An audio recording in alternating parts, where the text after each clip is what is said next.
Is the Mavic Air 2 still one of the best drones out there to buy on the market? Want to know why? Stay tuned.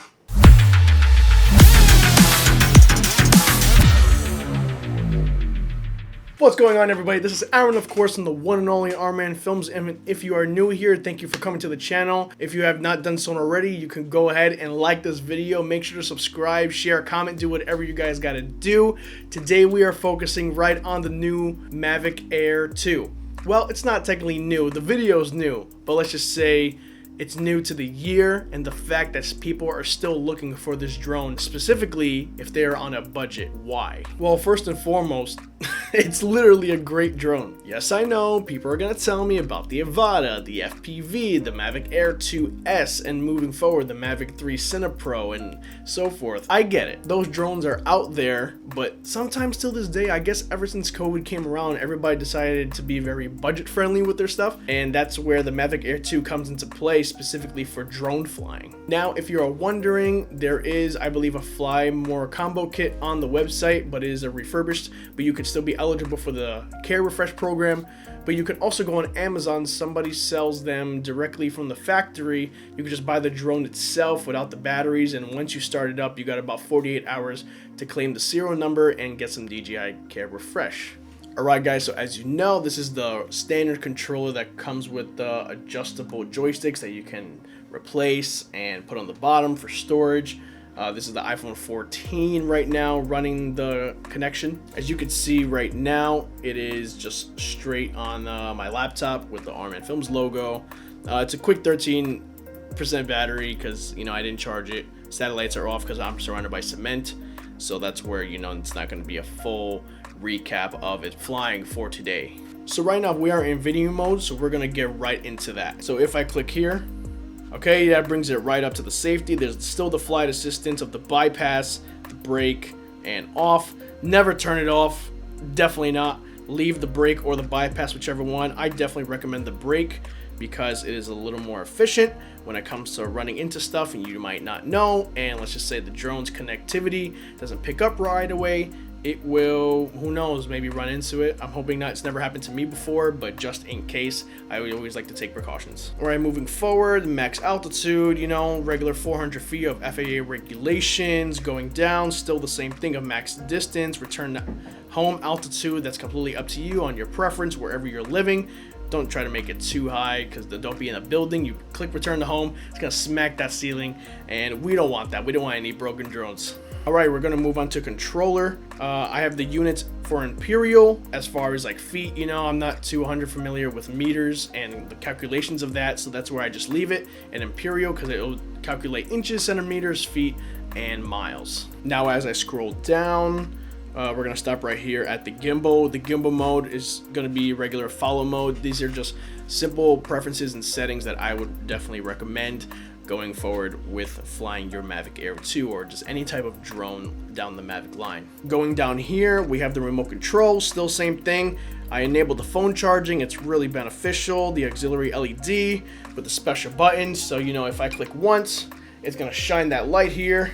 On the bottom, I don't know if you see in the back, we're gonna put that down. And then we're going to, you know, recenter the gimbal as well. So if I just click it twice, it's gonna go down. If I click it once, double, it's actually gonna go right back up.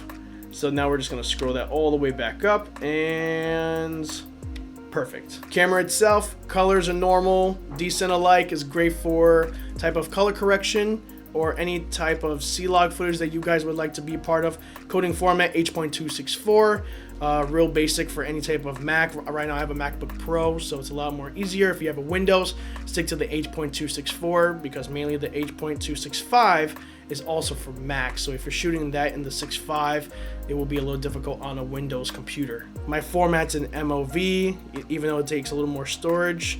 Gives a little more clarity to myself. These are just regular stuff going down. My grid lines, I love having grid lines. The white balance, I would definitely use manual, especially if you're taking videography or photography very serious. You don't want the auto because it will put your hues and tints into play and it would kind of second guess what it thinks looks good. So you want to know what looks good to you. Moving forward with the transmission, My definition is going to be straight HD, and my frequency is going to be dual band. I find that putting on the dual band frequency gives me a lot more connectivity as far as flying distance and height of altitude. So now let's get out of that. Let's go right into the resolution and FPS. You can still do the 4K wide all the way up to 60, and it will go all the way down to 24 for wide. Now if you want to do a 4K zoom, it's gonna crop a little bit, but you could go 4K zoom all the way up only to 30. I personally wouldn't use it just because I love the 4K wide. It shows way more better. You could go to 2.7 from 30 frames all the way to 60, and 1080 all the way up to 60 as well. These are the regular shooting modes for regular video capturing. Let's get out of here.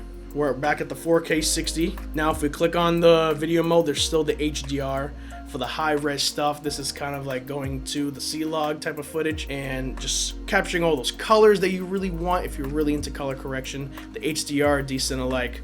You're knocking out two birds with one stone. You're gonna get the best of both worlds, and you're gonna have so much fun when it comes to editing. Now all the modes are still the same for the HDR. Now if you click on slow-mo, we are gonna stick right now at 1080p, but it could go all the way up to 240 frames a second. That's, you know, if you're definitely capturing something like cars going fast, people on mountains, skiing, snowboarding, just stuff going at super fast pace. Now of course if we click photo, it's going to give you all the modes as far as single shooting, 48 megapixel shooting, smart shooting. That is all of the settings there. AEB, I honestly forgot what that is.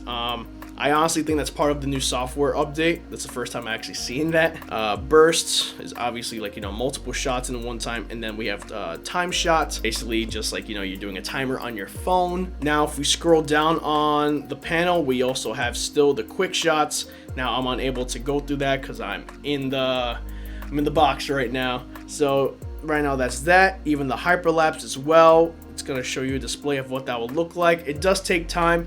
You have to understand the fundamentals of the time intervals as far as the shots and how far you want them to go. How long do you want the shots to be exposed? And it's a whole math thing. So if you don't know anything about time lapses, definitely do your research. Google's free, YouTube's free, where everybody can explain it as well. Right now, this is just a simple explanation of what the app has and what is part of it in updates. So the hyperlapse, you can see free moving, circle, course lock, waypoint. Those are all types of different maneuvers. And then the panel, just like your phone, panorama, super wide. You could go either from left to right, make it horizontal, or you can make it vertical and completely go up and down, and it'll capture something super awesome for you, for your content. Now there's something I honestly am realizing. My drone's been out for a couple of weeks, but that's for another video. But what I'm realizing now is that on the bottom is the JPEG format. Now I didn't realize that I can now switch to JPEG and RAW, which is huge because RAW is very common for photos to be taken, and the flexibility you get when coloring and editing those photos. So yeah guys, this is the Mavic Air 2. It's still rocking, it's still droning, and it's awesome on the market. Like I said, you can pick up refurbished ones online. DJI customer service will have no problem helping you out in finding one. Like I said, there's also insurance as well, and you could get this whole kit here with the Fly More kit, the 3 batteries, the charging hub, and everything that comes with it. But again guys, thank you so much for tuning into this video. I hope this video helped out a lot of people who are still indecisive about the drone and what to buy, if they have to get something modern or they want to get something a few years older, but they're still going to get the content that just makes it online. But again guys, thank you so much for tuning in. This is Aaron from R-Man Films with the Mavic Air 2 review for 2023. Have a good night.